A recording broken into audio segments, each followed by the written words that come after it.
Halo Sobat, kembali lagi di channel YouTube Digivestasi. Dari yang kita tahu ya, kalau hubungan politik antara Amerika Serikat dan Cina masih saja menunjukkan tensi yang tinggi, apalagi dampaknya pada sektor teknologi.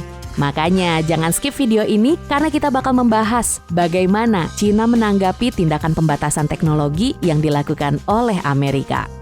Memang hubungan politik antara Amerika dan Cina masih saja dalam kondisi yang panas, terlebih pada sektor teknologi. Karena Amerika mencoba membatasi masuknya teknologi dari Cina, serta menghambat pertumbuhannya dengan memblokir teknologi Cina.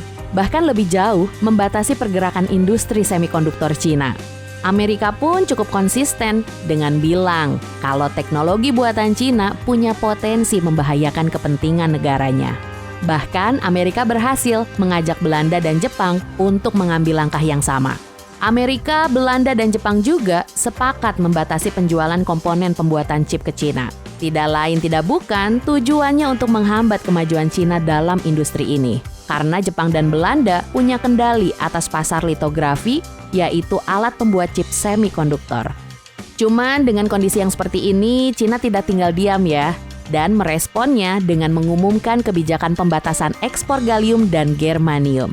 Otomatis, kebijakan ini bisa mengganggu industri pertahanan Amerika yang sangat bergantung pada bahan-bahan itu.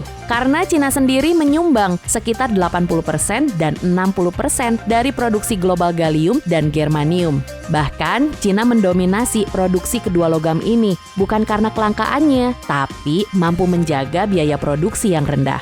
Makanya, produsen di luar Cina belum mampu menyaingi Cina soal biaya produksi dan pengekstrakan kedua logam ini, yang mengakibatkan produksi menjadi mahal dan menantang secara teknis. Nah, kendali Cina atas bahan-bahan ini juga mempengaruhi industri elektronik global dengan meningkatkan harga dan mempengaruhi persediaan. Selain itu, kendali ekspor ini juga merupakan bagian dari persaingan teknologi Cina dengan blok barat. Tapi sebenarnya, blok barat bisa mengurangi dampaknya dengan mendiversifikasi persediaan dan mencari sumber alternatif logam ini.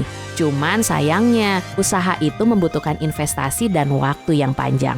Makanya blok barat punya dua pilihan, yaitu membuka tambang baru atau mencari perdamaian dengan Cina. Dengan perdamaian tentu saja bisa jadi alternatif yang lebih baik di masa depan, karena kedua belah pihak saling bergantung satu dengan yang lain.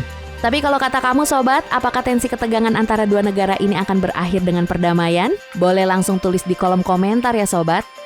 Itulah ringkasan informasi terkini soal hubungan politik antara Amerika Serikat dan Cina yang dampaknya pada sektor teknologi.